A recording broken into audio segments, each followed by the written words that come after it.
Some sailors from Crete were sailing across the Mediterranean, and Apollo took the form of a dolphin. How they say metamorphone? He makes Metamorphosis. A dolphin. And appeared to them in their boat. And he's going up to the ship, and all the crew, they scared very much. What's happened? And he say, I'm the Apollo, don't worry. And said, stop being sailors, come to Delphi and attend me at my temple. And they came, and they've been there ever since.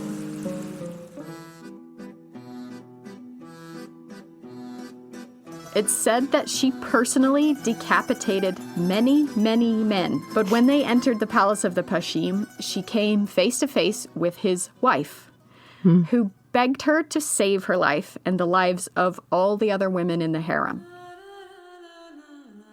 She remembered her promise to the emperor's mother years ago, and she turned toward her own Greek troops and wielded her sword in defense of the women of the harem.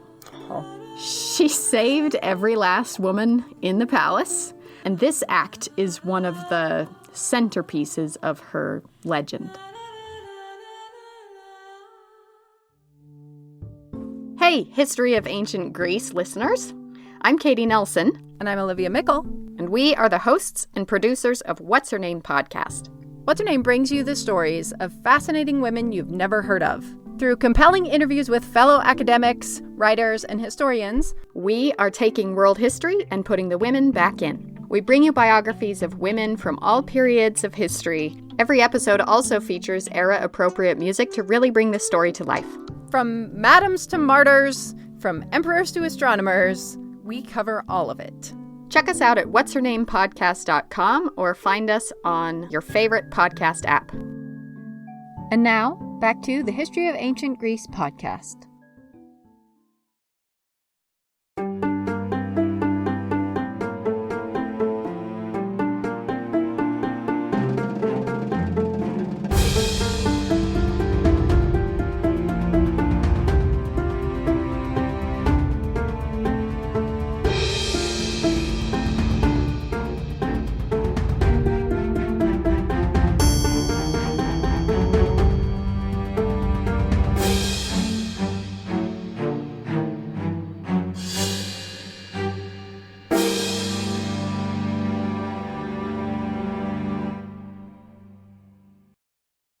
Hello, my name is Ryan Stitt, and welcome back to the History of Ancient Greece, Episode 102, Livin' on a Persian Prayer.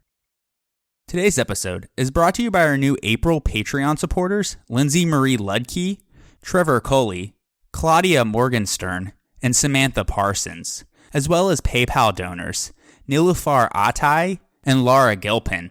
Once again, I do apologize if I didn't pronounce those correctly, but I do thank you for your donations and support of the podcast.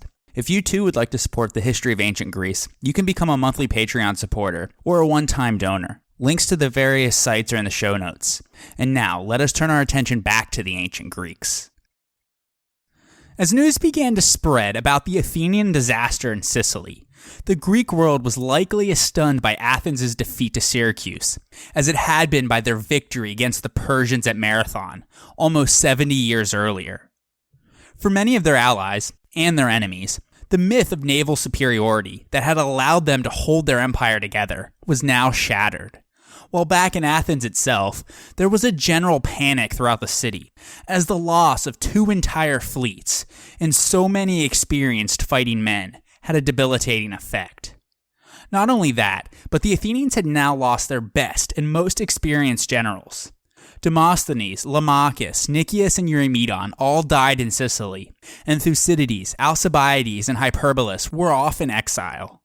Most of the men still in Athens, who had experience commanding the army or navy, were much older by this point, such as the famous tragedian Sophocles, who was well into his 80s, and Hagnon, who was in his 60s. Both had been former generals, but hadn't held command since well before the war. They also were moderates who had associated and worked with Pericles. Typically, the annually elected board of 10 strategoi not only led the military and guided foreign policy, but they held quite a bit of influence in domestic policies as well. However, with very little influential or experienced generals now remaining, this reality quickly necessitated changes in the political situation of the city-state. In times of crisis, especially during war, democracies throughout history have often voluntarily voted to put limitations on their exercise of power, and this is exactly what happened at Athens in late 413 BC. Thucydides notes, quote, "As is the way of a democracy, in the panic of the moment, they were ready to be as prudent as possible," end quote. The terrified and uneasy Athenian people voted to appoint a board of 10 probuloi, or counselors, made up of one man from each of the 10 Attic tribes. It is known for certain that both Sophocles and Hagnon were selected, and it makes sense that the other 8 would have been men similar to them. And so it's likely that they were all older, with 40 probably being the minimum age, and that they were moderate politically, in order to provide a steady, experienced hand in overseeing these troubling times. According to Aristotle in his Constitution of the Athenians, it seems that there was no time limit on their tenure of office, and so they were probably authorized indefinitely until the crisis subsided. Although Thucydides does not make it clear the full extent of their powers and responsibilities, the probuloi may have been given the ability to present motions directly to the ecclesia, thus replacing the function of the boule. Alternatively, and far more likely, they were authorized to work in concert with the boule in the drafting of motions, as a sort of preliminary advisory board, whenever the situation seemed to demand it. According to Aristophanes in his Lysistrata, they also may have taken over many of the prerogatives that used to be in the realm of the boule in order to end the economic slump, as they were seen as prudent, moderate men who could counter the panic of the general populace within the democracy. Whatever their formal powers, though, their seniority, their selection for an unlimited term, and the vagueness and generality of their commission gave them unprecedented influence and authority. Essentially, in the terror of the moment, the ecclesia bestowed extraordinary powers on a board of respected and trusted moderates in the tradition of Pericles. Some of the first acts that the 10 probuloi undertook in ensuring good order were the arranging of ambassadors to be sent to their allies, the securing of lumber for new ships, and the allocating of funds for the navy. An emergency shipbuilding program was undertaken at Athens, and they also began to fortify Cape Sunion at the southern tip of Attica, with watchtowers and a wall that was 10 feet thick and a half-mile long. The Cape controlled the sea routes to the islands, and especially to Euboea, and oversaw the cargoes of grain necessary to feed the population of Athens. In fact, Sunion was the first port touched by ships sailing into Attica, so it was important to protect the grain-carrying vessels that sailed by, and to keep a careful lookout against the revolt of their allies. They also abandoned the fort in Laconia, which had proved to be both costly and ineffective, and work on the Erechtheion and the Acropolis was suspended to conserve money. Essentially, any expenditure that was deemed unnecessary for their defense was curtailed, because the once overflowing treasury had been drained to pay for their constant campaigns and building programs. Of the nearly 5,000 expendable talents available at the beginning of the war, the treasury now held just 500, and the losses suffered by individual Athenians reduced their ability to provide ships for the state in the form of liturgies. As a result, whereas in the past only one trierarch financed each ship, now the probuloi introduced the syntriarchy, which literally means a trierarchy together. This allowed 2 men to be able to share the expenses for a single ship, and therefore cutting the costs to an individual in half. Despite all of these measures, though, things did not immediately improve for the Athenians, and in fact, the financial situation actually continued to worsen, thanks in large part to the Spartan occupation at Decelea. Alongside a contingent of Theban soldiers, the Spartan garrison there began to raid Attica once again in 413 BC. At first, Athenian cavalry were sent out to guard the countryside, but over time their horses either went lame from constantly scouting on the rocky ground, or were wounded by the enemy in minor skirmishes. Ultimately, the Spartans and Thebans destroyed or appropriated many Athenian crops, pack animals, and property.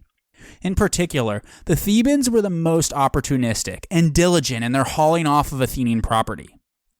According to an anonymous 4th century BC historian titled the Hellenica Oxyrhynchia, the Thebans, quote, took over the prisoners and all the other spoils of the war at a small price, and as they inhabited the neighboring country, carried off to their homes all the furnishing material in Attica, beginning with the wood and tiles of the house, end quote.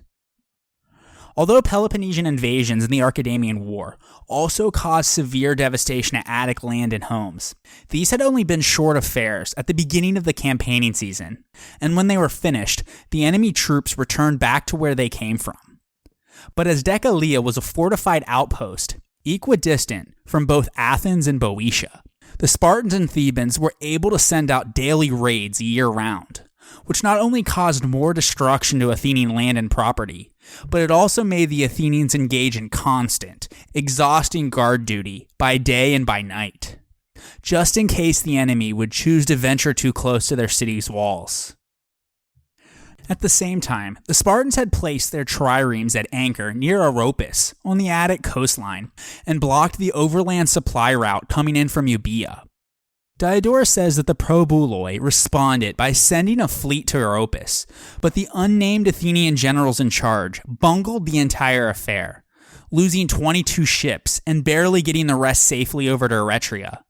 The loss of the Euboean Oropus overland supply route now meant that the Athenians would have to receive and send everything around Cape Sunion, a much longer sea voyage and a much costlier alternative. As landed estates in Attica were constantly being ravaged, the increased demand for imports necessary to feed the vast population, which once again was permanently domiciled behind the long walls, led to an inevitable rise in prices, putting more financial pressure on the state treasury, which also had to support the war's widows and orphans. Thucydides writes, quote, expenses were not the same as earlier, but had become much greater as the war had become bigger and the revenues were draining away, end quote. Not only did the Spartan garrison at Decelea gravely interfere with Athenian agriculture and commerce, but in the process, around 20,000 slaves from throughout Attica deserted to Decelea, much in the same way that Helots had previously flocked to the Athenian fort at Pylos. Some of these Attic slaves were vital skilled workmen, but many more had fled from the silver mines at Laurion. And this loss of their free labor was even more troubling for the Athenian economy. Ultimately, the mines were forced to close, and so Athens was cut off from tapping into its rich veins of silver. As a result, by the end of the war, the Athenian silver supply would be so low that they would be forced to melt dedicatory works of gold in order to mint gold coins, and they even began to mint debased silver coins, which were mostly copper but thinly plated with silver. In addition, it was because of these desperate financial times at this point in 413 BC that the imperial tribute system was abolished and replaced by an import and export tax. As we discussed in episode 64, the Athenians before this had collected duties of 1% and then 2% on their cargo, but only on those ships that had entered and left the Piraeus. Now, it was changed to a flat 5% duty tax on all ports throughout the empire. This new system actually brought in more money than had the annual tribute payments. It is not sure if the Athenian Probuloi knew that this would be the case, though. It's likely that they chose this course of action because they knew that if they had increased the annual tribute rate of their subject allies, there surely would have been widespread revolt in the empire. And without a fleet and experienced sailors at their disposal, the Athenians would have been helpless in putting it down. In addition, with a flat duty tax instead of tribute on the city-states as a whole, the burden for providing imperial tribute now was being placed on the merchant classes, who had profited the most from the growth of the Athenian empire. It was the Athenians' drastic shortage of money in 413 BC that underlay what turned out to be their most horrible atrocity of the war. As the Athenians were gathering reinforcements for the second fleet that had sailed out to Sicily under Demosthenes, as we discussed last episode, They had hired a corps of 1,300 lightly armed mercenaries from the Thracian tribe of Dii at the rate of a drachma a day for each man. But these men had arrived at Athens too late to take part in the campaign, as the fleet had already left. Since they would not have been paid until after their service, they were sent home empty-handed, but under the guidance of the Athenian commander Tissaphernes, who was given orders to use them as he saw fit in order to accommodate them for their troubles. On their way back north to Thrace, they sailed through the Euripus Strait, which is the narrow body of water lying between Euboea and the mainland. After sailing past the Attic coastline on their left, they first landed at Tanagra in Boeotia, where they hastily raided some coastal territory and snatched up some booty. That night, unobserved, they made camp near a temple of Hermes. And the following morning at daybreak, they attacked the small Boeotian town of Mykolesos, whose inhabitants were unsuspecting and defenseless. They sacked the houses in the temples and butchered the pack animals and all of the Mykolesian people, sparing nobody, not even the old or the women. They even assaulted a school for young boys. Thucydides writes, quote, "The children had just come in, and they cut down every last one of them," end quote. He says that this disaster was unsurpassed in suddenness, horror, and depravity throughout the entire war. After the Thebans received news of the massacre, they immediately sent forth their cavalry to take revenge on the Thracians before they could leave Boeotia. They managed to locate and attack them just as they were about to board their ships to continue their journey home. Those Thracians already on the vessels moored out of the shoreline, while the rest, who were on the beach, turned to fight the Thebans. Thucydides says that the Thracian lightly armed mercenaries managed to hold their own, considering the circumstances.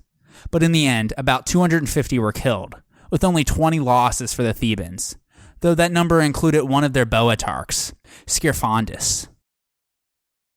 In the realm of theater, with the elder Sophocles having been appointed as one of the probuloi, the plays of his younger colleague Euripides would dominate the stage for the next several years.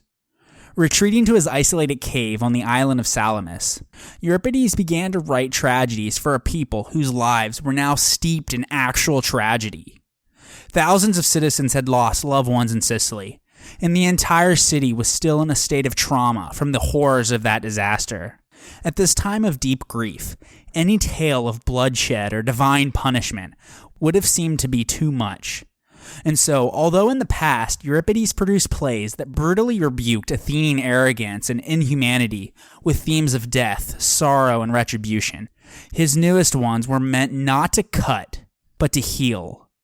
They continued to feature many of the same stock mythological characters and situations of tragedy, but ended happily with the major themes of deliverance, redemption, and reunion. For example, gods and heroes rescued the innocent from great perils, and loved ones believed dead were discovered alive and well. In these romances, Euripides fashioned a theater of escape, but on a higher plane than mere physical escapism and diversion. Therefore, these new plays were metaphors for renewal, purification, and fresh beginnings. 3 of Euripides' romantic tragedies have survived. We are unsure of the exact dates for their production, but they were performed at the city Dionysia sometime in the years following the Sicilian Disaster, and are covered in greater detail in episode 53. With his play Ion, Euripides stresses the collective identity of the Ionians, as he follows an orphaned boy in his discovery of the true identity of his parents. Perhaps this was Euripides' way of propagandizing the need for Ionian unity in this hard time, when the Ionian subject cities were on the verge of revolt. The sea dominated Euripides' other 2 romantic tragedies, Helen and Iphigenia among the Tarians, both as a setting and a force of nature. In these plays, his protagonists faced dangers at sea, but their trials concluded with daring and joyful rescues. In Helen, which is an alternate version of a well-known myth, she never went to Troy, but instead Paris abducted a phantom version of her while she was whisked away to Egypt. There, she was later found and reunited with her husband Menelaus. Similarly, Iphigenia among the Tarians is an alternate, less gruesome version of the Iphigenia myth. Instead of being sacrificed at Aulis by her father Agamemnon, she is whisked away at the last moment by Artemis and taken to live among the Tarians, a savage local tribe in Crimea. But after he crossed the dangerous waters of the Black Sea, her brother Orestes serendipitously discovered and rescued her. At the end, Athena assured the audience that Poseidon would smooth the waves, so that fair winds would allow them to return safely to the shores of Attica. Euripides puts his most hopeful and consoling line of the play into the mouth of Iphigenia, a woman stranded upon a foreign shore and who had given up hope of rescue. Quote, "The sea can wash away all human ills," end quote. It's perhaps the perfect metaphor for a fresh beginning, after all seemed lost in Sicily. And in fact, it was the sea, and not the land, which served as the theater for the final phase of the war. The Spartans would occupy Decelea and ravage Attica for the rest of the war, and because of this, some ancient historians, such as Diodorus Siculus, deemed this final phase of the Peloponnesian War as its own unique entity, calling it the Decelean War. However, Thucydides considered the entire 27-year period from 431 to 404 BC to be one continuous war. Although he did not actually write the phrase, "Peace is only an armistice in an endless war," as quoted in the film Wonder Woman, it is a fitting recreation of what Thucydides believed in regards to the Peace of Nicias. Modern scholars, though they tend to agree with Thucydides on the continuousness of the war, generally call this last phase as the Ionian War, since military operations would focus in or around Ionia. That's because as the Spartans ravaged Attica all year long and kept Athens in a perpetual state of siege, for all of their debilitating effects on the Athenian economy from Decelea, this alone would be insufficient to win the war. Even with limited ships and finances, the Athenians still controlled the seas and still received grain and imperial funds from abroad.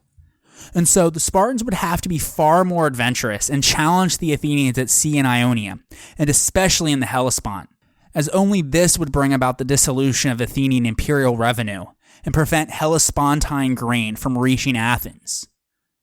Earlier in the war, there was little hope of this owing to the strength of the Athenian navy, the Peloponnesian League's lack of finances for the construction and maintenance of a large fleet, and the Spartans generally having a more conservative military strategy. But several elements came together over the winter of 413-412 BC, which led the Spartans to implement a more aggressive strategy in the war and to throw themselves wholeheartedly into defeating the Athenians by sea. First, in the wake of the great Athenian disaster in Sicily, Thucydides says that all of Hellas began to stir, as neutral city-states now felt that they should no longer stand aloof in the war, but should volunteer to march against the Athenians, as they believed that their end was near and that it would be best for them to be on the winning side. Meanwhile, the allies of Sparta felt even more anxious than before to see a quick end to the long, seemingly never-ending war.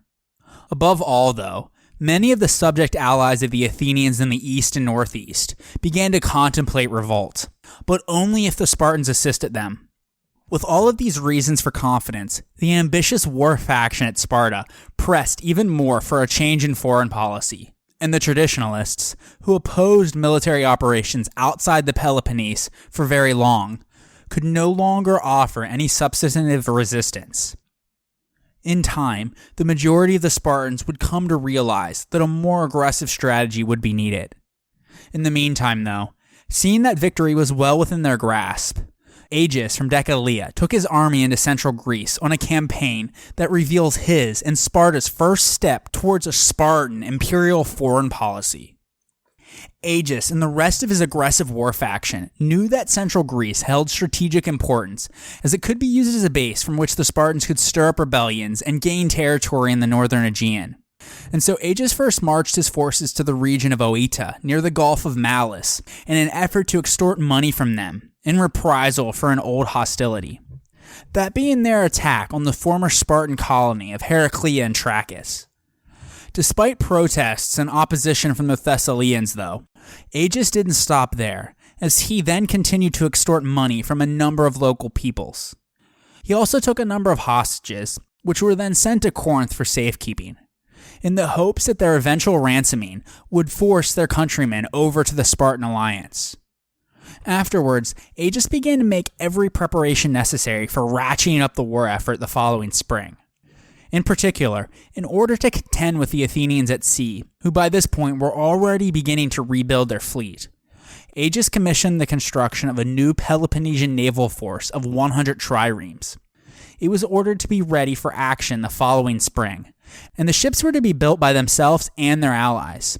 25 Spartan, 25 Boeotian, 15 Corinthian, 15 Locrian and Phocian, 10 from Arcadia, Pellene, and Sicyon, and 10 from Megara, Troezen, Epidaurus, and Hermione. Of note, the small number of Corinthian ships, 15, when compared to the 75 launched at the beginning of the war, may indicate just how severely Corinth had suffered in the last 2 decades. The Corinthian navy had been stretched thin during the Aegean War, and had been very active in the interlude period. This reduced expectation on Corinth may suggest a financial repercussion to their exploits that Thucydides has left unstated. In addition, the winter of 413-412 BC saw the beginnings of arguably the most important element that would be necessary for the Spartans to succeed in the east and northeast. That being the acquisition of financial backing from a power, the Persians, that had the wealth and desire to also destroy the Athenians. Although Thucydides has little to say about Greco-Persian affairs, as we have discussed before, it is clear that the Spartans, as well as the Athenians, had been sending embassies to the great king during the entirety of the Aegean War. The Persians, though, were only drawn into the war when their new king, Darius II, ascended to the throne. As both the Athenians and Darius were in insecure positions at that point, Darius in particular had to deal with rival claimants to establish himself as king, and the Athenians were dealing with Brasidas' campaigns in Thrace. The two sides made a treaty in the form of a non-aggression pact. However, Persian policy towards Athens and Sparta in the years following the Athenians' defeat in Sicily was not determined primarily by Darius himself, but by the ambitions and desires of his two coastal satraps, Pharnabazus II and Tissaphernes. Although, of course, they wouldn't become involved without the king signing off on it. Pharnabazus was the current satrap of Hellespontine Phrygia in northwestern Asia Minor, directly southeast of the Hellespont, and his capital was at Dascylium. His great-grandfather, Artabazos, was the great-uncle of Xerxes, and he served as a general in the Persian army. Following the Greco-Persian Wars, he would serve as the first official satrap of the Pharnacid dynasty, which was named after his illustrious father, Pharnaces, who himself was an uncle of Darius the Great. This office was passed down to Artabazos' 3 descendants, Pharnabazus I, Pharnaces II, and finally, Pharnabazus II. We haven't come across any of these 3 men before in our narrative. In fact, the first appearance of Pharnabazus II on the historical record is in this very instance. On the other hand, Tissaphernes was the satrap of the maritime regions of Lydia, Ionia, and Caria in southwestern Asia Minor, and his capital was at Sardis. He was a grandson of Hydarnes, another eminent Persian general during the reigns of Darius the Great and Xerxes. The former satrap of these regions was Pisthunes, who, if you recall from episode 89, ruled from around 440 to 414 BC, and was the one who supported the Samians in the revolt against Athens. Pisthunes was likely a grandson of Darius the Great, and he became really rich from his satrapy, so much that he was able to use his money to recruit Greek mercenaries for his campaigns. With his vast wealth and Greek mercenaries at his disposal, Ctesias records that after Darius II came to the throne, Pisthunes decided to take the opportunity of the confusion to revolt from the Persian Empire. It wasn't until 414 BC, though, that Darius would be able to rein in his western flank. At that point, he turned to Tissaphernes, who up until then had not yet entered onto the historical record either. Darius tasked him with suppressing the rebellion, which Tissaphernes managed to do by bribing Lycon, the commander of Pisthunes' Greek mercenaries, and by promising Pisthunes that his life would be spared if he surrendered willingly. As a result, Lycon and his Greek mercenaries deserted Pisthunes, who was forced to surrender. He was then taken to Susa before Darius, but the great king did not keep Tissaphernes' promise, and the rebellious satrap was executed. In appreciation, though, a grateful Darius officially gave control of Pisthuni's satrapy over to Tissaphernes. However, he first had to contend with Amorgus, Pisthuni's son, who, using the port of Iassus and Caria as his base, had either continued or renewed the revolt the following year in 413 BC.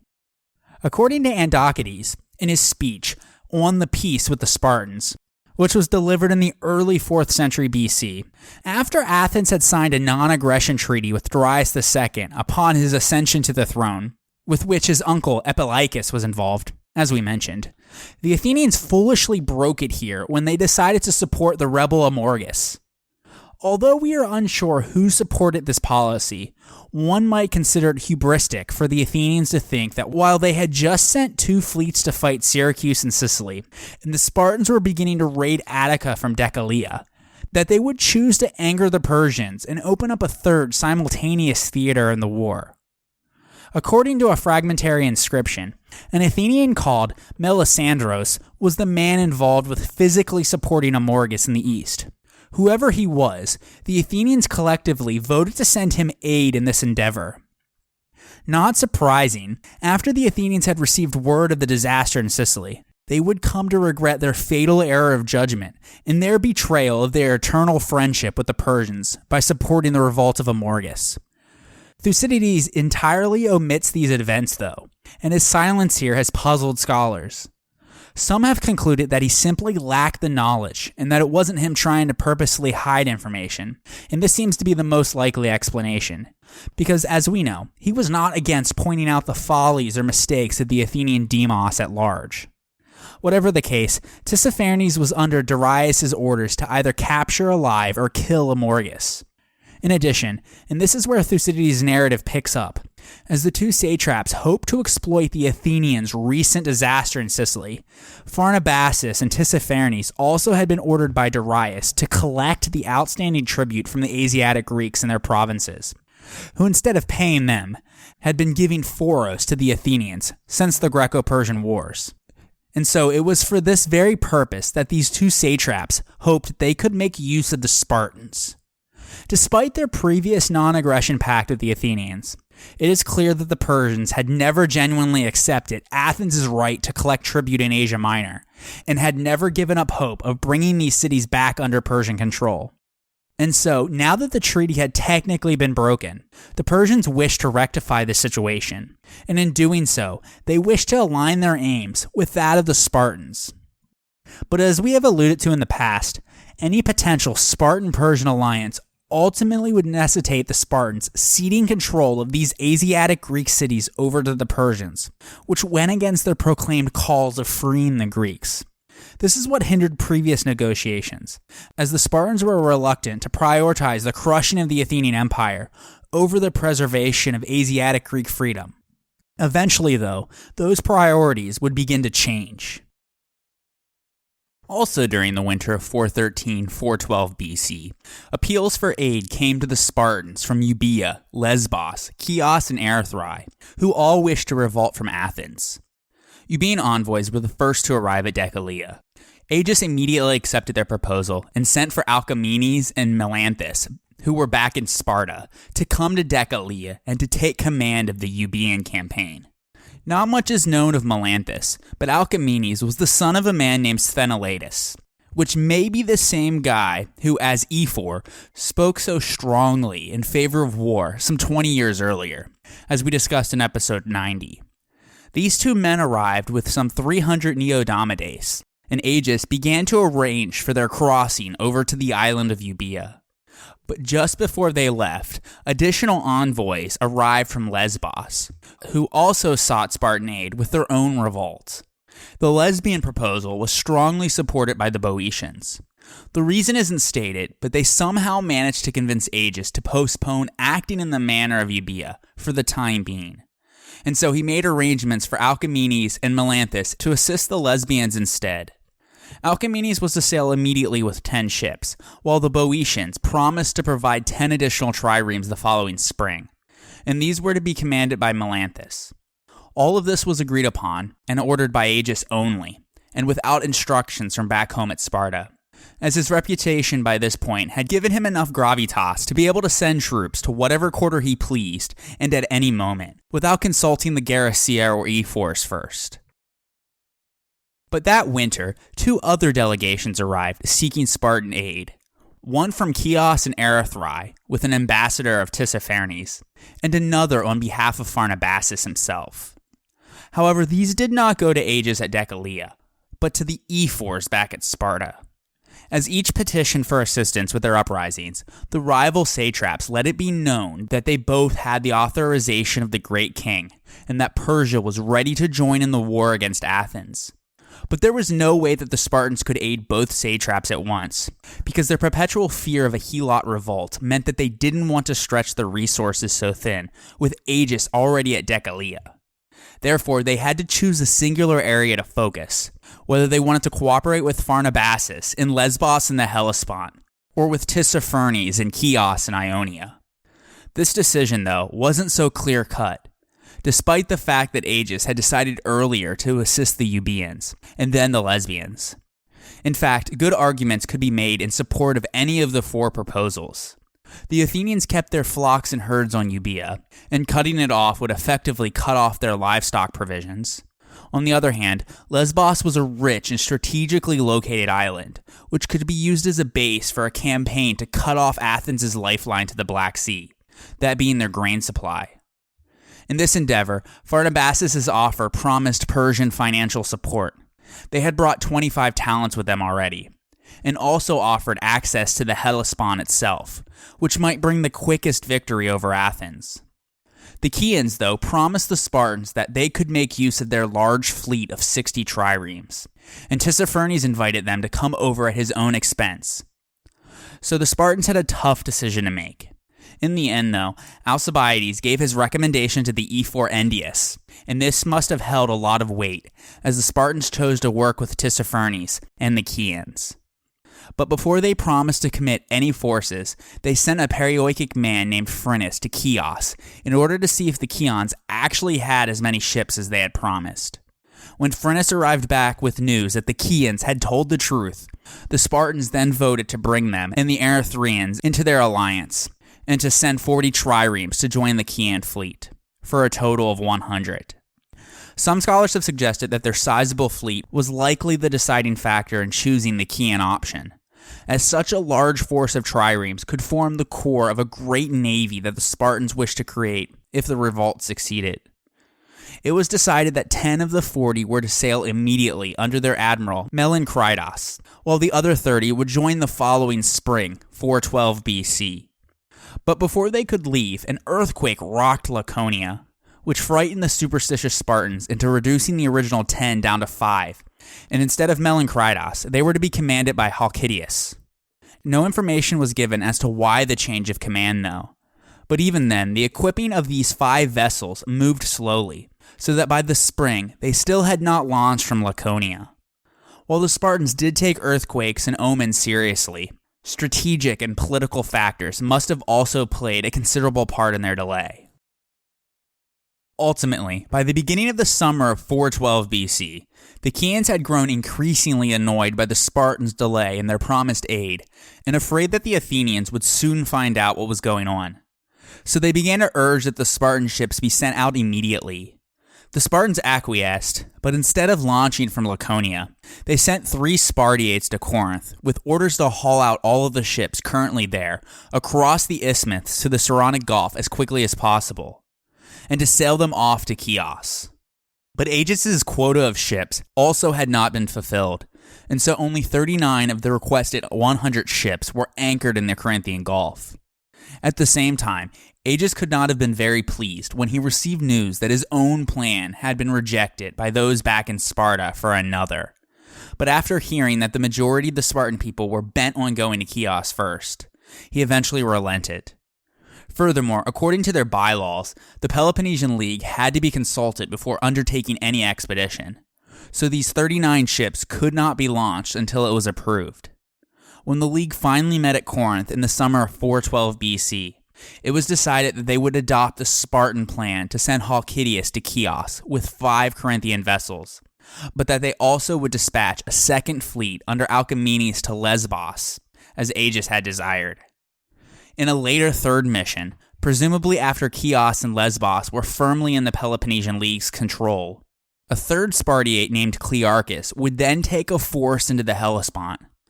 The League members voted for a little over half of their ships, 21 of 39, to be hauled across the isthmus first, and for these to set off at once from the Saronic Gulf for Lesbos. This was to be done as quickly as possible, without worrying about having to conceal their movements, as they believed that the Athenians, who were still equipping a new fleet of their own, would not be able to stop them.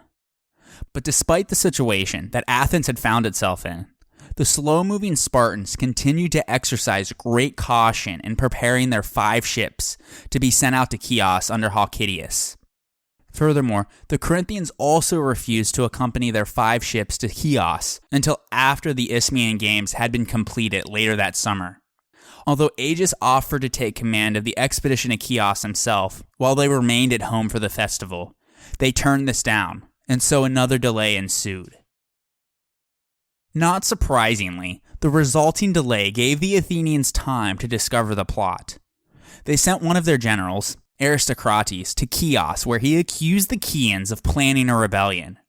When they denied his accusation, as most of the Chian people had no knowledge of the plot, he demanded that they prove their good faith as allies by turning over 7 of their ships with their crews intact.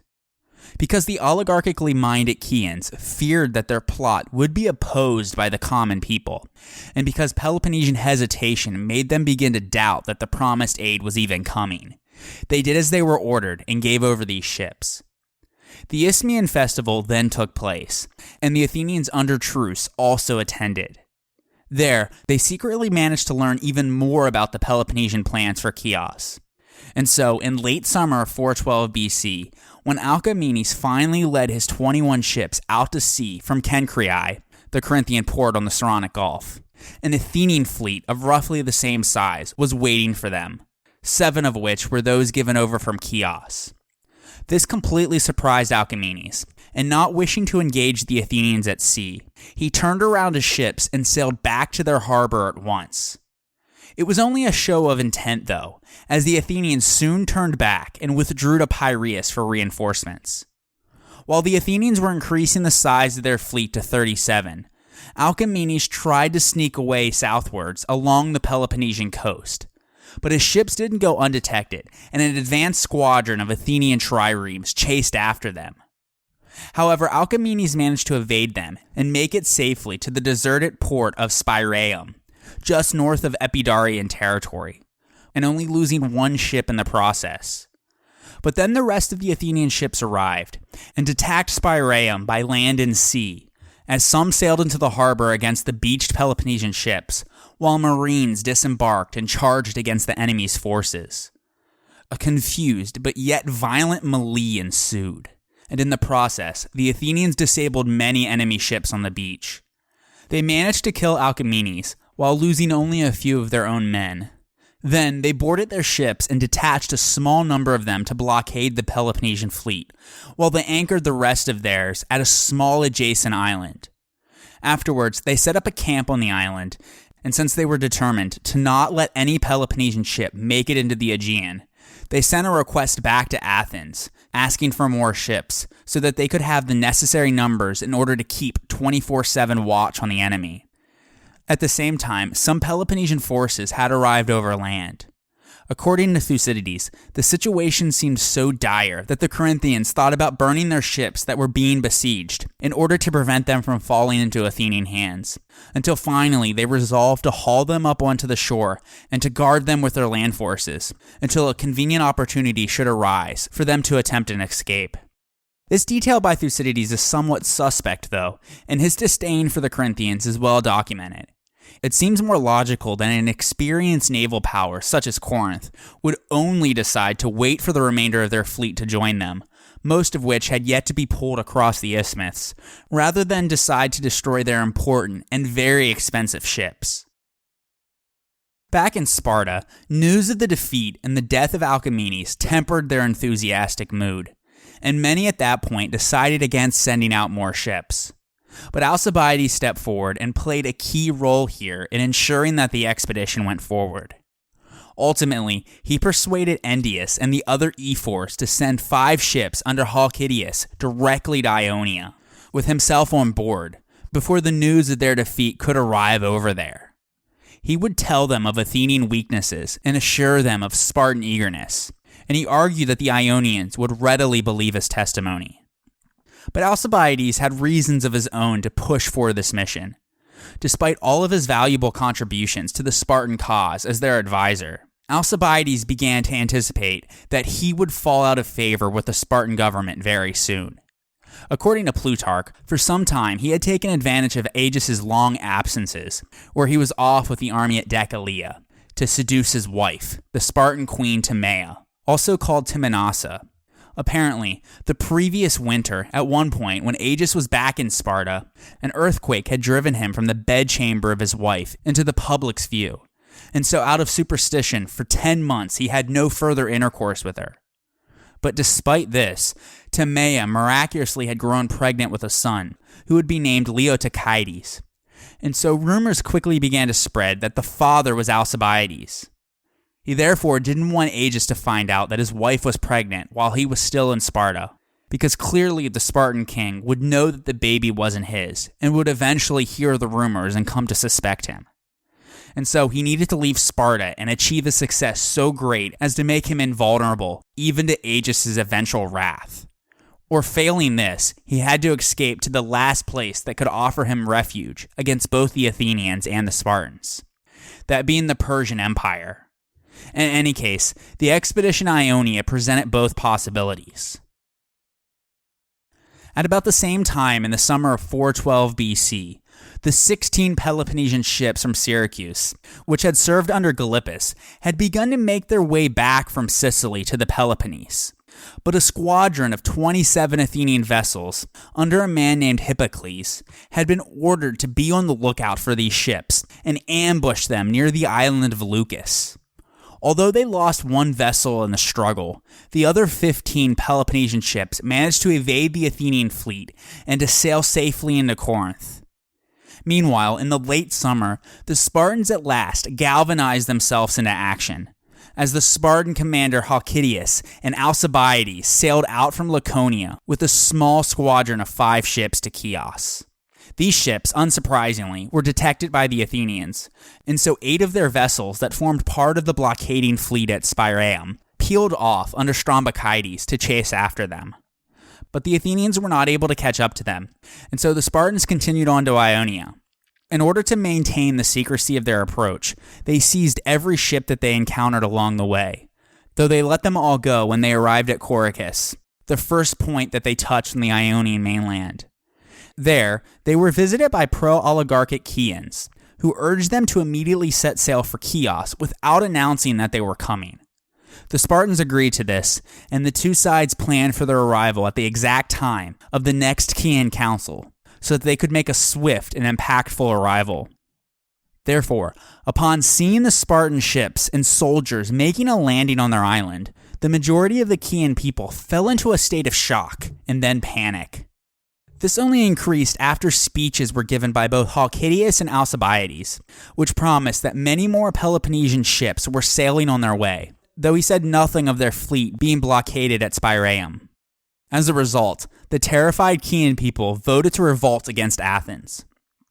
Afterwards, Alcibiades sailed 3 of his 5 ships over to Erythrae and Clyzomenae, and these cities revolted too. And so, with only a tiny fleet and brilliant chicanery, he succeeded in gaining 60 warships, a safe base of operations, and the first critical defections from the Athenian Empire. While Chios, Erythrae, and Clyzomenae were engaged in fortifying and preparing for the inevitable Athenian response, the news of their revolt speedily reached Athens. While the loss of Erythrae and Clyzomenae was not welcome news, hearing that Chios was involved as well had an even more profound effect, as the Chians were Athens' most powerful remaining subject ally, were still autonomous, and were the sole remaining supplier of ships. Therefore, they feared that Chios's defection would be the rallying point for any and all of their disaffected subject allies that wished to revolt. And so, in that dangerous moment, the Athenians put forth great zeal and effort in order to prevent the loss of Chios. The ecclesia immediately voted to cancel their law, which imposed a penalty on whoever proposed or put to vote any proposal for using their 1,000 talent reserve fund. Then, they at once voted to use this money to man a large number of ships, as well as to strengthen their fleet by putting into commission their reserve triremes. Pericles had put both of these aside at the beginning of the war with orders that they were to be used only in a dire emergency. The Athenians had managed to avoid tapping into these reserves throughout the entire war, but the strategic situation in late 412 BC necessitated for that to change, as the potential loss of Chios must have been considered to be a national emergency. In addition, the ecclesia voted that Strombichides and his 8 ships were to again peel off from the blockading fleet at Spiraeum and were to be sent to Chios at once. They were to be followed shortly thereafter by 12 more ships under Thrasycles, which also were to be taken from the blockading fleet. Finally, as the Athenians were not sure of their loyalties at this point, the 7 Chian ships at Spiraeum also were recalled to Athens. Those free Chians from the ships were put into confinement for the time being, while the slaves on the ships were given their freedom. The Athenians then speedily manned and sent out 40 fresh triremes to replace all of those that had departed in the Peloponnesian blockade. The military campaigns of the next 12 months, from the summer of 412 to the summer of 411 BC, appear very disjointed, due partly to the unfinished revision of Book 8 by Thucydides, and partly to the piecemeal nature of the fighting itself. In essence, though, the Spartans and the Persians attempted to widen the revolt of Athens' subject allies, while the Athenians tried to contain it, which resulted in both sides sending out increasingly larger fleets. Thucydides first reports that while the Athenians were readying their fleet to sail to Chios, Strombichides and his 8 ships immediately left Spiraeum and sailed to Samos. There, one Samian vessel was commandeered and deposited at Chios in order to ensure that they continued to remain loyal. At the same time, Halkidius and Alcibiades, with 23 Laconian and Chian ships, had set sail from Chios in the direction of Teos, while the land forces at Clazomenae and Erythrae moved along the shore to support them.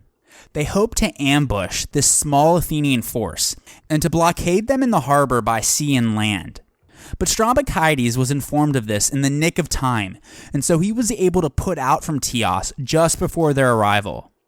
In fact, as he was sailing away, he saw a much larger enemy fleet approaching at a distance. Not wishing to engage them in the open sea either, the Athenian squadron quickly fled back to Samos. When both the naval forces of Halkidius and Alcibiades and the Clazomenian and Erythraean land forces arrived at Teos, with no Athenian assistance any longer to defend them, the Teans were forced to accept them into their city and to flip to the Spartan side. Then, with the assistance of some Persian troops that had also arrived under the command of Stages, a lieutenant of Tissaphernes, Halkidius' forces began to demolish the wall that the Athenians had built on the landward side of Teos. Once Teos was secured, Halkidius and Alcibiades both sailed southwards to Miletus, a key Ionian city whose revolt would further weaken the Athenians' position in the eastern Aegean. Alcibiades had friends among the wealthiest, powerful men at Miletus, and he wished to work with them to quickly bring the city over to the Spartan side, and under the control of an oligarchy, before the anticipated arrival of a much larger Athenian fleet. In fact, at about that time, the second smaller wave of Athenian ships arrived in the eastern Aegean as the 12 under Thrasycles had left Spiraeum and sailed to Samos. They joined up with those of Strombichides and pursued after the Peloponnesian fleet with their combined 19 ships. But the Athenians arrived too late and were not able to catch them, as Halkidius and Alcibiades had already sailed into Miletus and caused the city to openly declare for revolt. And so, the Athenians had to take up their station at the adjacent island of Lade, where they could keep watch and wait for the arrival of the rest of their fleet later that summer. Meanwhile, as we discussed earlier, both Tissaphernes and Pharnabazus had sent envoys to the Spartans the previous winter, but it wasn't until this point in the summer of 412 BC that a more serious effort was made by either the Spartans or Persians to finalize a treaty. And in fact, over the next year, we would see a series of negotiations and agreements, but for one reason or another, they were inadequate or not fulfilled, and thus were renegotiated and agreed upon once again. The first attempt occurred in the wake of Miletus' revolt. Tissaphernes traveled a short distance there from Sardis, and with Halkidius' assistance, a first treaty was agreed upon between the Spartans and their allies on one side, and the king and Tissaphernes on the other.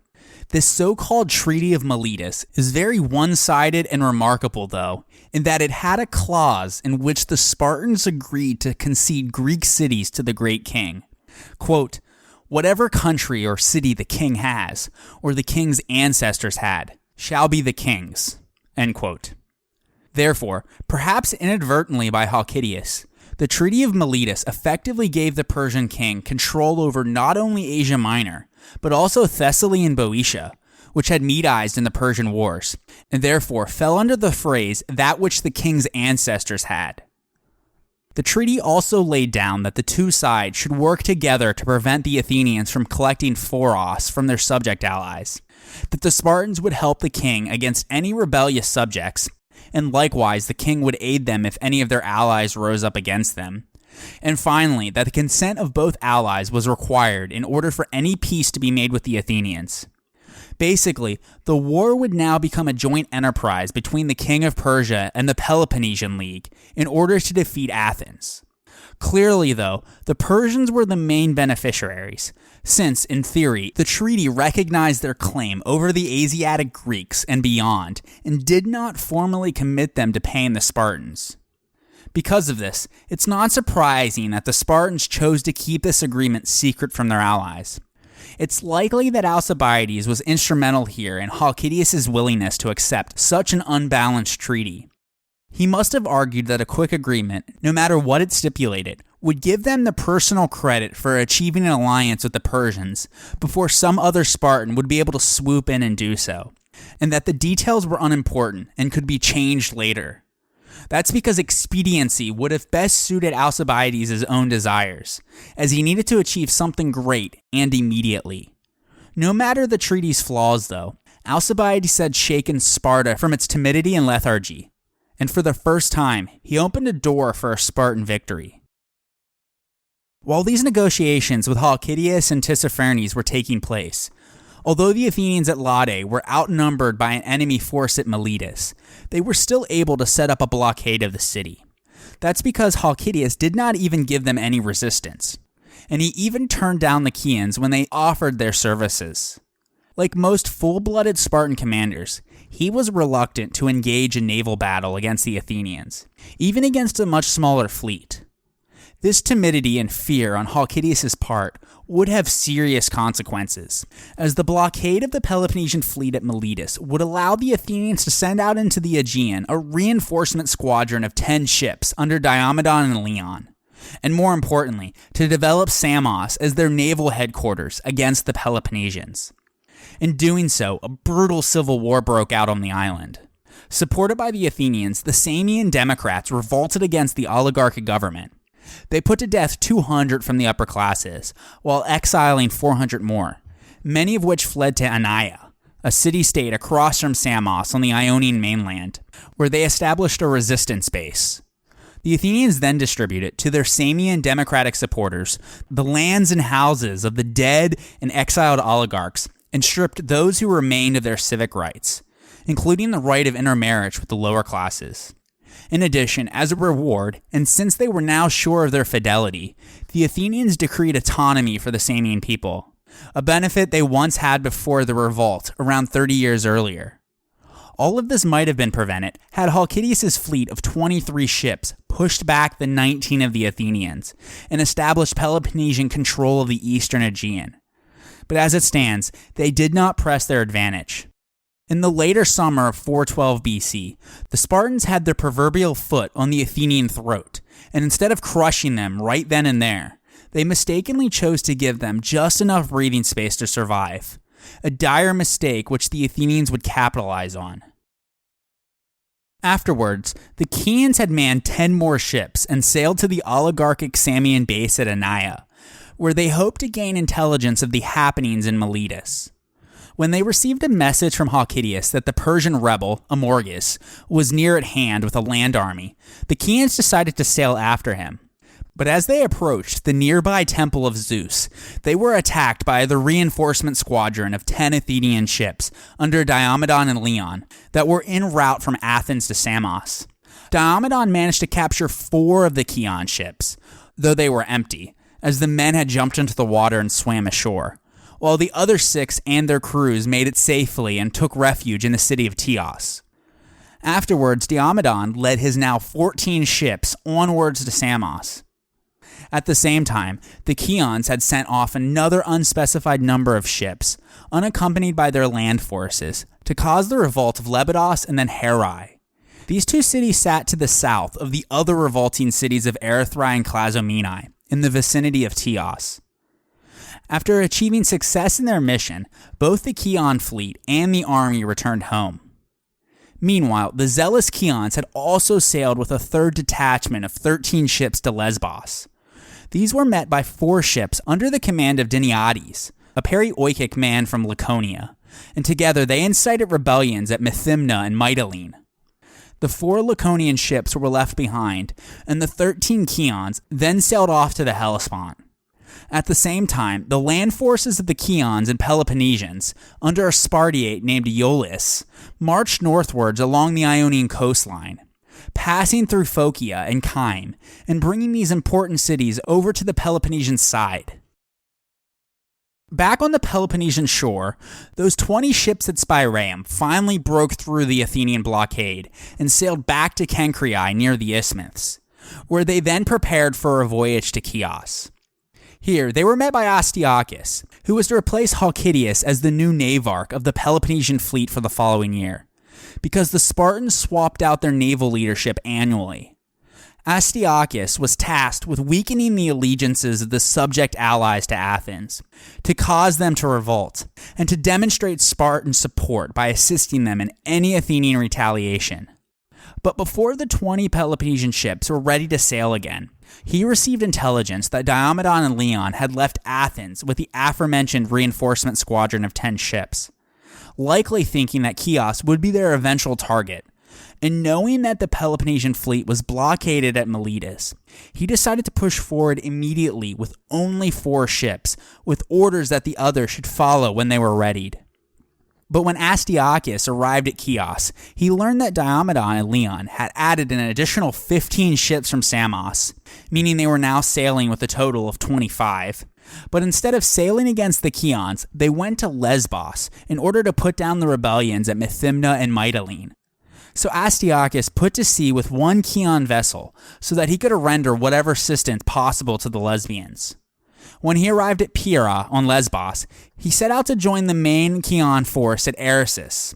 Unfortunately, he was continuously 1 step behind the Athenians, because when he arrived at Eresus, he learned that just hours earlier, Leon and Diomedon had stormed Mytilene and defeated the Chians both on land and in the harbor. So with Mytilene now being blockaded by 25 Athenian ships, Astyochus could not offer them any help with his 1 vessel. Therefore, he decided instead of trying to find a way to get into Mytilene and to lead their defense, he would arm the inhabitants of Eresus and incite them into revolt too. Then, he sent a detachment of lesbian hoplites by land, while he sailed along the northern coast of the island to try and save the revolt at Methymna and to encourage one at Antissa. But he quickly realized that these 2 tasks were no longer possible, and so the resulting Athenian recapture of Lesbos occurred just as Astyochus withdrew and sailed back to Chios, and the land forces went back to their respective cities. When he arrived at Chios, he finally received some good news, as 6 additional Peloponnesian ships from Cenchreae were waiting for him there. With Lesbos now secure, Leon and Diomedon then sailed to Clazomenae and captured the city. From there, they finally began to make preparations for an attack on the island of Chios. First, on their ships, they swapped out hoplites in place of the usual thetes to serve as rowers, as these men would be stronger in land battles once they landed on the island. Then, they needed to establish several bases for conducting a blockade of Chios and assaults from the sea, so they gained control of the Onousai, a group of islands just off the northeast point of Chios, as well as the two fortified towns of Sedusa and Petellium that sat on the mainland just opposite these islands in the territory of Erythrae. With their occupation of these bases, they then began to put a blockade of Chios in place. Some Chian ships came out to stop them, but after several minor naval skirmishes, the Chians refused any further battle at sea and sailed back to their island. This allowed the Athenians to come ashore, and they landed at Cartamaio in the northeast of the island and at Bolissus in the northwest. Then they defeated the Chian army in 3 straight land battles. Afterwards, the Chians ceased to meet them in the field and instead shut themselves up in their cities, which allowed the Athenians to begin to raid their countryside. The blockade and plundering was so successful at weakening their economy that some Chians began to conspire to restore Athenian leadership on the island. When they learned the news of this potential revolt, the ruling oligarchical government summoned Astyochus, who currently was at Erythrae with his 4 ships, to come and aid them in neutralizing the threat posed by these conspirators. When he arrived, Astyochus and his Chian supporters took some of the conspirators hostage, and the revolt was quickly suppressed. But all was not well now, as Chios still was under blockade and was exposed to constant raids in their countryside. Meanwhile, the Athenians with 20 ships at Lade still had Miletus under blockade as well. At one point, they made a descent into Milesian territory at Panormus, which sat to the south of Miletus. The Spartan commander Halkidius came down with a small force against them, but he lost his life in the skirmish that ensued. Later in October, 3 Athenian generals, Phrynichus, Onomacles, and Scironidas, sailed out from Samos with a fleet of 48 vessels, some of which were triremes, but others were troop carriers transporting 3,500 hoplites, 1,000 Athenian, 1,500 Argive, and 1,000 from their Ionian allies. This is a remarkably large force so soon after the Sicilian disaster, which goes to show both just how resilient the Athenians could be and how important it was for them to get things under control in the eastern Aegean, as well as how foolish it was for the Spartans not to press their earlier advantages. In any case, after the Athenian fleet landed at Miletus, they assembled into battle formation. The Athenians took up their position of leadership on the right, their Ionian allies were in the center, and the Argives manned the left. Opposite of them were 800 Milesian hoplites on the right, an unknown number of Peloponnesians who had come with Halkidius on the left, those mercenaries in the service of Persia in the center, and Tissaphernes and Alcibiades on each wing with an unspecified number of cavalry. As the battle began, the Argives on the left charged recklessly and broke their order. They paid for their rashness with defeat and the loss of 300 men at the hands of the Milesians who opposed them.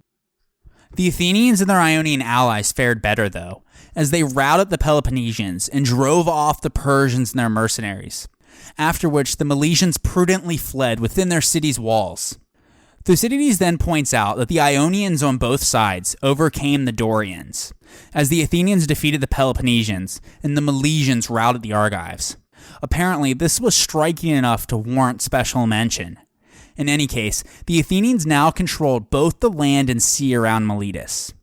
After setting up a victory trophy, they prepared to build a wall around the city, with the hope that if they could make them surrender, the other cities also would fall back into line.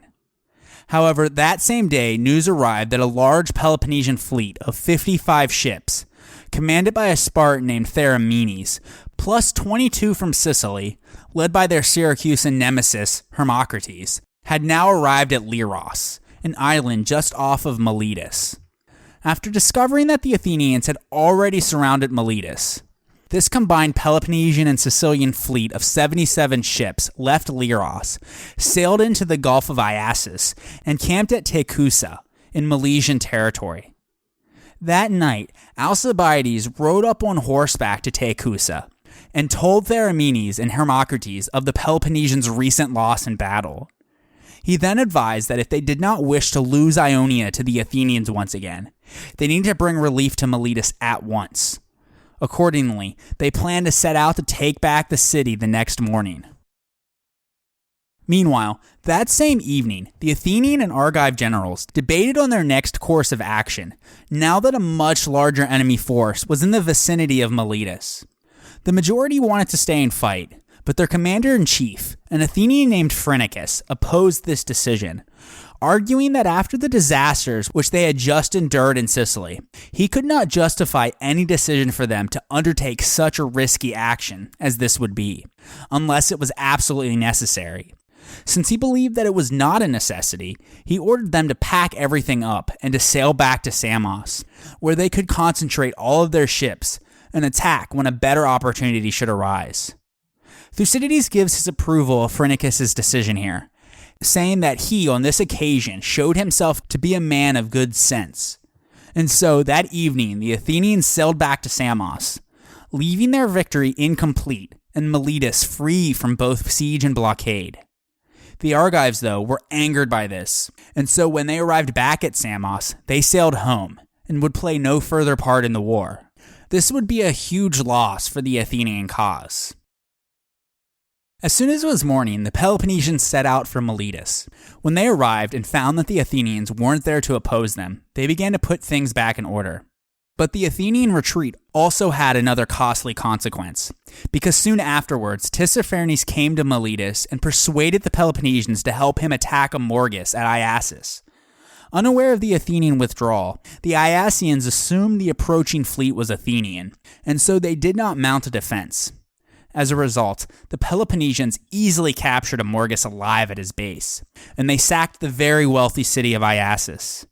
The people were sold off as slaves to Tissaphernes at the stipulated price of 1 Daric stater a head, funds which the Peloponnesians desperately needed, and Amorgus' mercenaries were added to their own army, as most came from the Peloponnese. These were led off by Pedaritus, who the Spartans had sent to take over command of defensive operations on Chios. In addition, Amorgus and the city of Iasus were given over to Tissaphernes.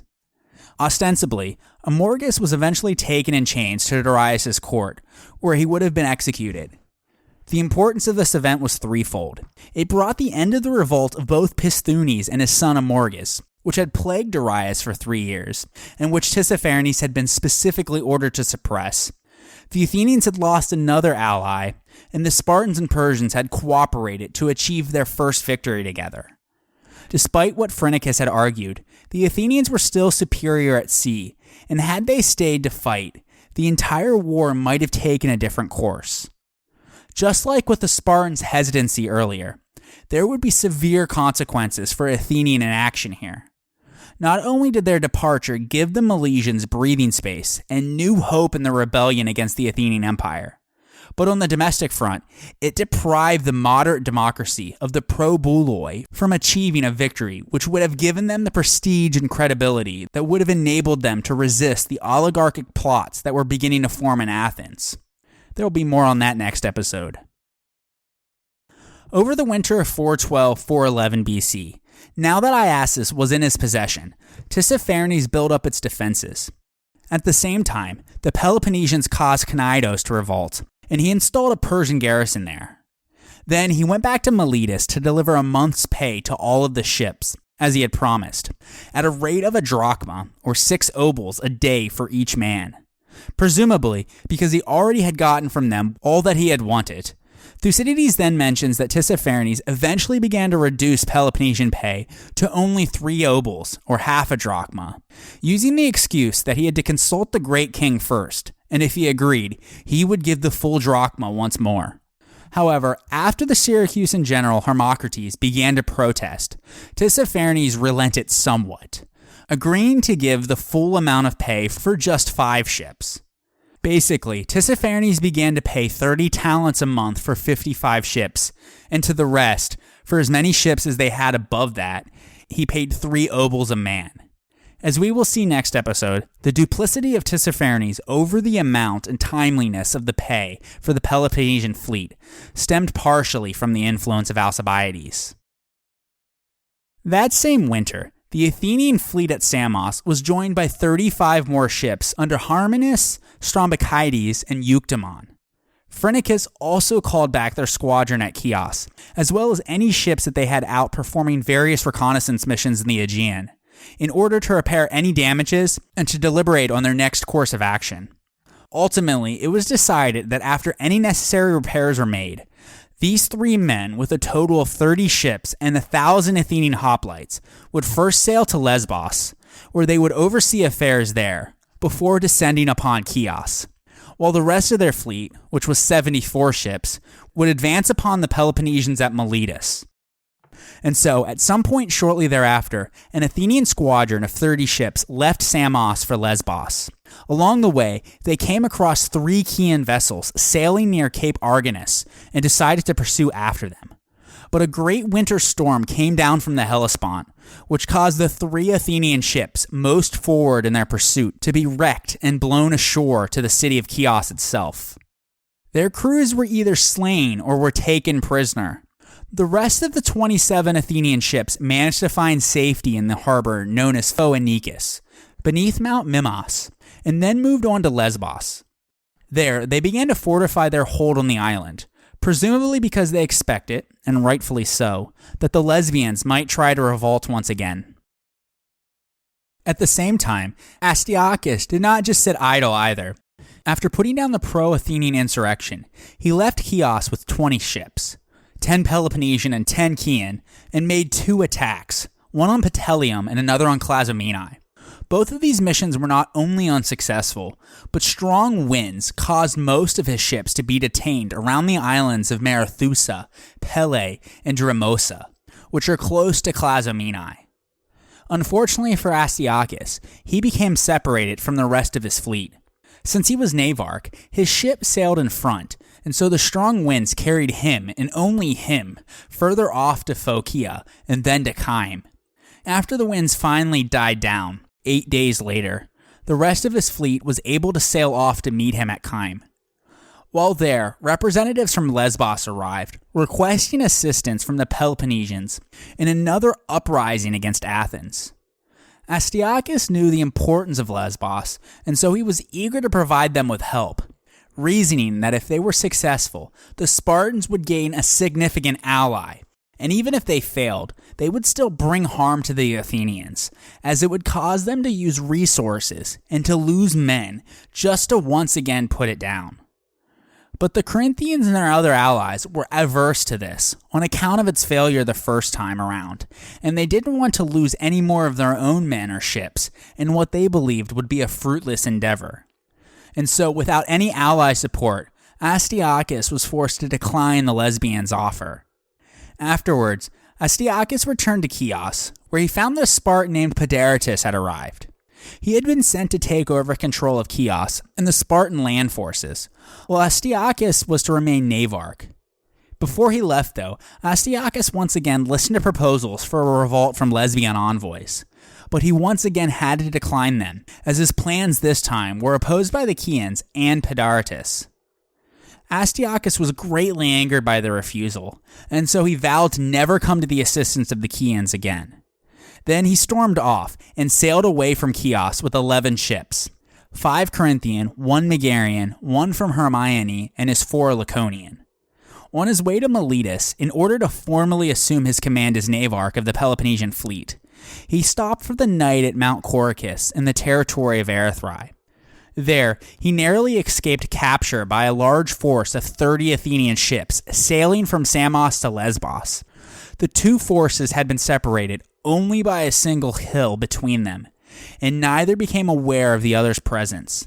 By pure chance, he managed to avoid the Athenians, because on the next day, he received a letter from Erythrae that some liberated Erythraean prisoners who were pro-Athenian had come from Samos to betray their city and requested Spartan assistance. Since he did not wish for the Erythraeans to fall back into Athenian hands, he immediately turned around and sent a message to Pedaritus for him to sail over and join him. But after inquiring into the supposed treachery, the two Spartan commanders found that the whole story had been made up, though Thucydides doesn't give specifics as to why, nor if any punishments were handed out for wasting their time. Whatever the case, Pedaritus then sailed back to Chios, and Astyochus continued on once again towards Miletus. Also, during the winter, a Spartan named Hippocrates sailed out from the Peloponnese with 12 ships, 10 from Thurii, 1 Syracusan, and 1 Laconian. Their intended target was the Carian city-state of Cnidus, and upon their arrival, they left behind half of their squadron, 6 ships, to guard the city, while the other half sailed around the promontory of Triopium to seize all merchant ships arriving from Egypt. When the Athenians at Samos learned of this, they sent a small squadron to Triopium, where they seized the 6 enemy ships guarding Cnidus, though their crews managed to escape. Afterwards, the Athenian squadron sailed into Cnidus and made an assault on the largely unfortified city. They were on the verge of taking it when darkness fell, and during the night, the Cnidians quickly began to improve their city's defenses and were reinforced by the aforementioned crews who had escaped from their ships at Triopium. And so on the next day, when the Athenians assaulted Cnidus once again, they were repelled this time. Although they failed to take the city, as a sort of consolation, the Athenians decided to plunder Cnidian territory before returning back to Samos. At about the same time, Astyochus finally made it to the Peloponnesian fleet stationed at Miletus. When he arrived, he learned that the Spartans and Persians had begun to revise their first treaty. With the death of Halkidius and in Astyochus' absence, Theramenes had taken over command of the fleet, and he had received various complaints about dissatisfaction with Tissaphernes over receiving pay for the fleet. So he concluded that due to the Persian satrap's duplicity, the first agreement, which was made with Halkidius, who no longer was alive, should be voided and updated. No doubt Tissaphernes only agreed to this reluctantly. And so a second treaty was soon negotiated. It was similar to the first, except for the very crucial stipulation that the Persian king agreed to pay for the expenses of all troops who at his request were in his territory. And in return, the Spartans agreed not to replace the Athenians as the collectors of tribute from the Asiatic Greeks. The second treaty also dropped the requirement that each side was to help the other put down rebellions, a stipulation which had favored Persia exclusively, as the Spartans didn't have imperial subjects in the eastern Aegean. But this change amounted only to verbal niceties, as Persia had already achieved its goal of using Peloponnesian forces to capture Amorgus and Iasus, and therefore had no imminent need of any further assistance. On the other hand, Sparta had once again made significant concessions. Although the Persians promised to pay Greek forces, the agreement said nothing about the specific amount, and the Spartans agreed to not attack any territory or attempt to raise money from the cities that the Persians regarded as their own. So why did the Spartan leaders make another unfavorable agreement? It's because the Spartans' bargaining position was abysmal, and this was likely the best that they could have hoped for at that moment. Tissaphernes had already achieved all that he had hoped for, and if the Spartans were irked with him, so be it, as it was they who needed Persian money and support the most now. And so after signing the second treaty with the Persians, Theramenes formally handed over the fleet to Astyochus and sailed away in a small boat, likely back to Sparta. Thucydides says that he would never be seen again, and that his fate is unknown, so he may have encountered a storm along the way and drowned at sea. Meanwhile, those 27 Athenian ships at Lesbos crossed over to Chios in order to put the island under blockade and siege once again. As we mentioned before, after Pedaritus had arrived at Chios and taken over control of their defenses and the Peloponnesian land forces, he executed those Chians accused of being Athenian sympathizers and replaced their moderate regime with a narrower oligarchy. His harsh measures crushed pro-Athenian activity, but it had the opposite effect in that it also caused the Chian people to grow increasingly more and more suspicious of one another. As a result, even though for the moment they held the numerical advantage at sea, they were now convinced that neither themselves nor the mercenaries under Pedaritus' control were a match for the Athenian forces, likely because they suspected that the moment a battle did occur, there would be a treasonous plot afoot, and so they offered no resistance. Therefore, the Athenians were able to land on the eastern side of the island and began to fortify Delphinium, a place with a good harbor not far from the city of Chios itself. This location would allow the Athenians to cause the same kind of continuous damage to the Chian countryside as the Spartan fort at Decelea had to Attica, in that it destroyed the Chian economy. To make matters worse, since the Athenians now controlled the sea, the Chians would not be able to import any necessities either. In addition, the Chians owned an exceptionally large number of slaves and treated them with particular harshness. In fact, Thucydides says that they had the highest of any in Greece besides Sparta. And so many of them were very willing to flee to the safety of Delphinium, eager to help the Athenians in any way that they could, in the same way that those Attic slaves at Laurion fled to Decelea. At the same time that the Athenians were pressuring the Chians, the rest of their fleet at Samos sailed out towards Miletus.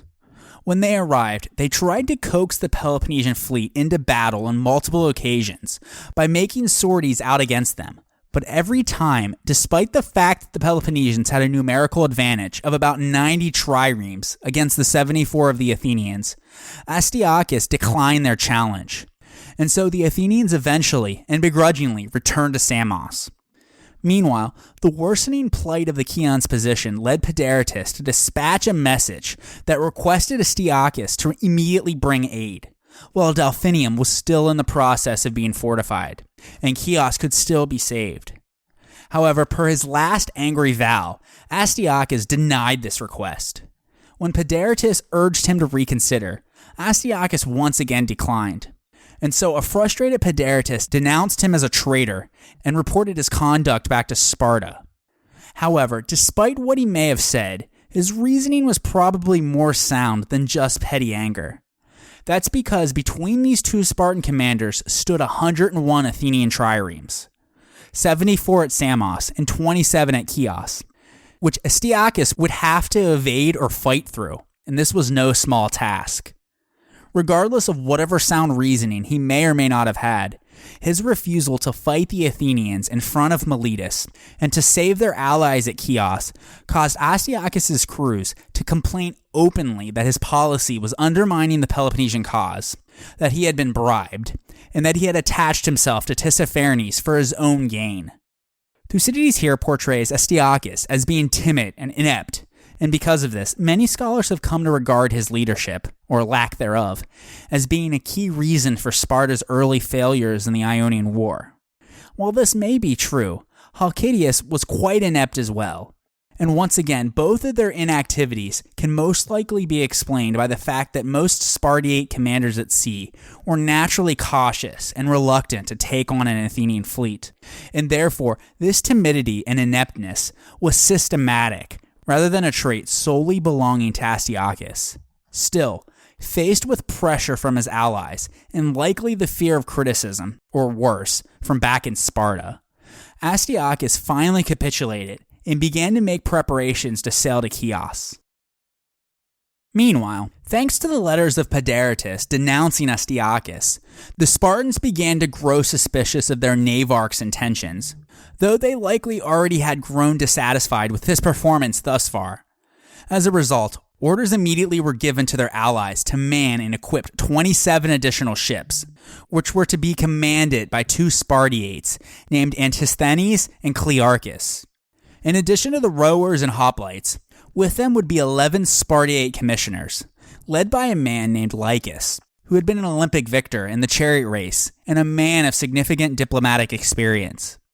These 11 men were given the authority to assess the situation on the ground at Miletus, and if they thought it best, to dismiss Astyochus and to appoint Antisthenes as the new navarch. If they decided that Astyochus was still suitable to remain in command, then they were to serve him as Zimbuloi, or advisors, in order to ensure that he conducted the campaign in an appropriate manner. Also, after their arrival at Miletus, Clearchus was to take these 27 ships north to the Hellespont in order to assist Pharnabazus in closing the straits to the Athenians. This shift in strategy surely was influenced by the failure of their first plan so far, but it must have reflected a political shift too. That's because the Spartan ephor, Endius, and his close confidant, Alcibiades, had initially been the ones to support the decision to go to Chios. But now, Endius was out of office, as the ephorship lasted just 1 year, and Alcibiades was on the outs with the Spartan government. With Chios under siege, the Peloponnesian fleet accomplishing little, and negotiations with Persia only producing unsatisfactory agreements and unreliable support, it seems that most Spartans now believed that it was time for a change in strategy. Therefore, the complaints of Pedaritus were likely just the catalyst for the rethinking of a policy shift that was already well underway.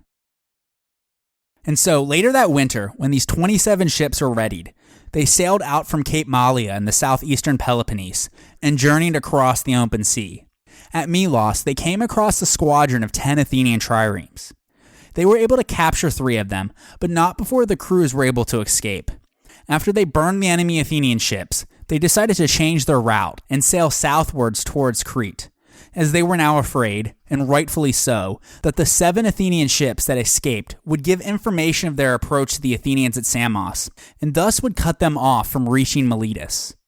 Although this lengthened their voyage, they were able to sail safely around the southern Cyclades and land to the east of Cnidus at the Carian city of Caunus. From there, they sent a message to Astyochus, requesting for him to send a convoy along the coast to escort them back to Miletus in safety. Although he was in the midst of his preparations to sail to the aid of Chios, he was delighted when this news came from Caunus, as he now had a valid reason to give up on the Chian expedition, which he had begrudgingly prepared for, and one that even his allies would be forced to accept. And so he likely gleefully proceeded southwards along the coast towards Caunus. Along the way, he came upon the island of Kos, whose main city had recently experienced a massive earthquake that had wrecked its infrastructure. Therefore, its people had fled into the high country. Noticing that Kos had been abandoned, Astyochus took the opportunity to land and plunder whatever he could. Then, as they sailed near the Carian city of Cnidus that evening, Astyochus received intelligence that a squadron of Athenian ships was in the vicinity of Syme. As those on the 27 Peloponnesian ships had earlier predicted, the 7 Athenian ships that had escaped near Melos had informed the Athenian fleet at Samos of their approach. So 20 ships were sent out under the command of Charminus, with instructions to watch out for the southwards approach into Miletus of the Peloponnesians. And so it was these 20 Athenian ships that Astyochus learned were in the vicinity of Syme. He must have hoped that with his numerically superior fleet, and with the element of surprise, he would jump the Athenians here, which would bolster his waning credibility among his allies and get him off of his back. But as he approached Syme, he encountered heavy rain and foggy weather, which caused his fleet's alignment to meander and thus fall into disorder in the dark of night. Therefore, by the morning, his fleet had become so separated that only his left came into sight of the Athenian squadron. Still, as they were coming from the north, this took Charminus by surprise, because he knew nothing of Astyochus' plans and was expecting only to encounter the 27 Peloponnesian ships coming from the south. Furthermore, since Astyochus' left flank was the only part of his fleet present at the moment, Charminus assumed that this was all of the enemy's forces. Therefore, he only sent out a small portion of his 20 ships against them, while leaving the rest behind to continue monitoring for the southwards approach of the 27 Peloponnesian ships. As the two forces clashed, in what historians call the Battle of Syme, the Athenians managed to sink 3 Peloponnesian ships, disabled several others, and had the advantage. That is until the main body of Astyochus' fleet unexpectedly came in sight.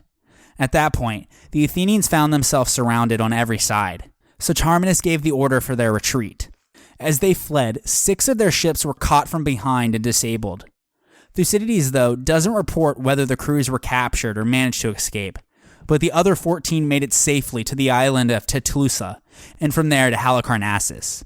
It was a moral victory for Astyochus, and a humiliating defeat for Charminus, one for which he would become the butt of at least one joke on the Athenian stage, in Aristophanes' Thesmophoria Zouzai.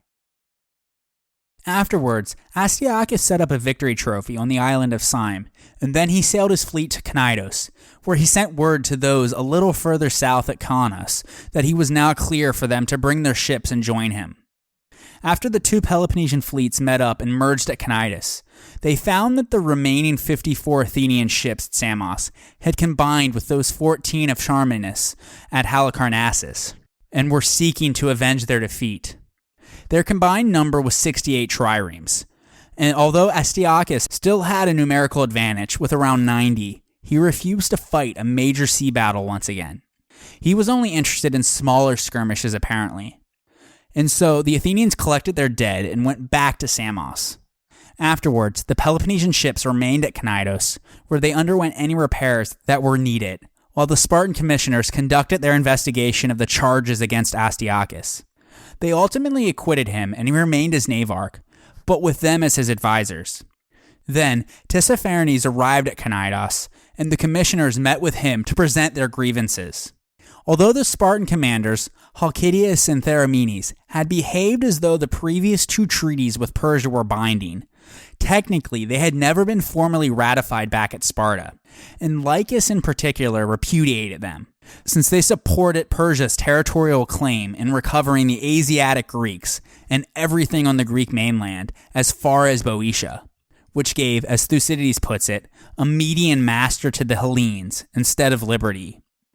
And so Lycus claimed that the Spartan government would not recognize any of the existent treaties and would refuse to accept Persian money on such terms. And then he demanded that Tissaphernes conclude a third, more equitable treaty. Naturally, this was met by an angry walkout by Tissaphernes, as he no doubt had his fill of their endless haggling. He left Cnidus shortly thereafter, recognizing quite clearly that the Spartans needed him more than he needed them.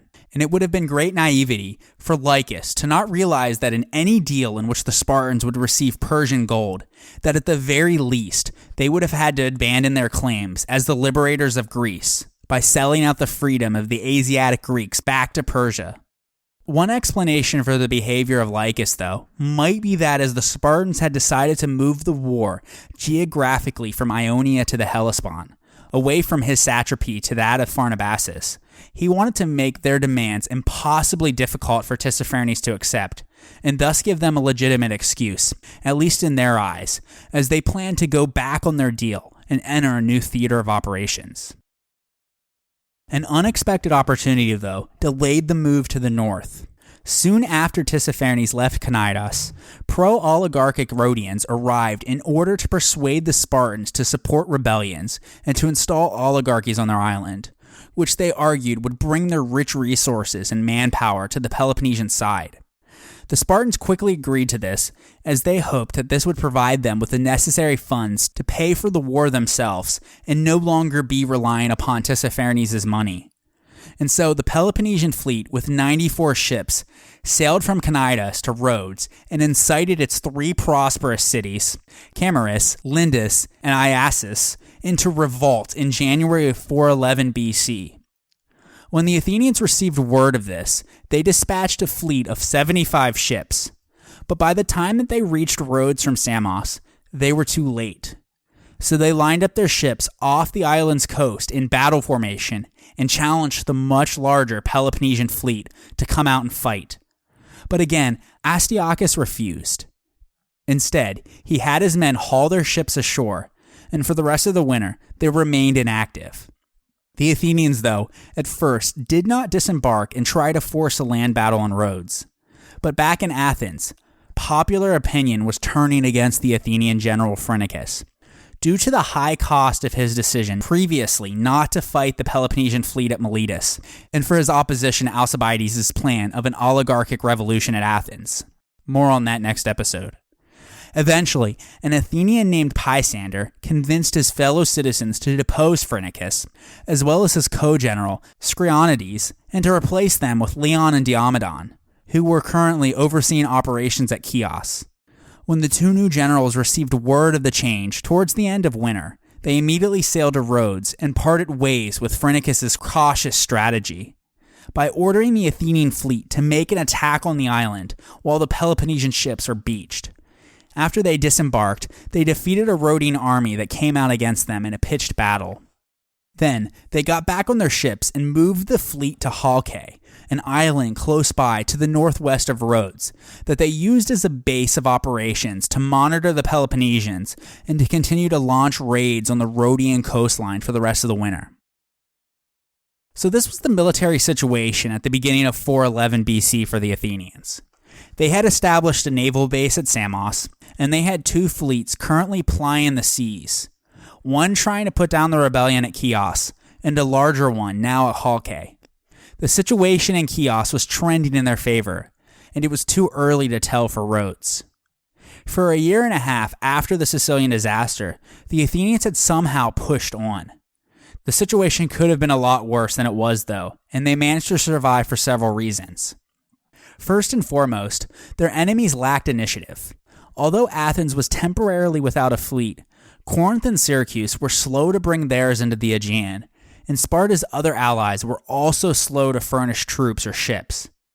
The Ionian city-states that rebelled expected protection, and when that didn't come, many rejoined the Athenian side.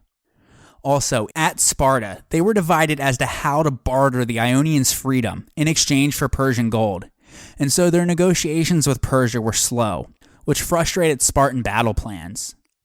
Ultimately, despite the burst of Peloponnesian energy that erupted in the wake of Athens' defeat at Sicily, the Spartans soon reverted to their natural sluggishness, and their efforts would only remain lukewarm thanks to the dynamic energy of Alcibiades, and for the internal political issues in Athens itself. On the next episode, we will see how the Athenians succumbed to civil war for the first time in nearly a century, and how Alcibiades had a hand in it. So join me next time on the History of Ancient Greece, episode 103, An Oligarchic Coup.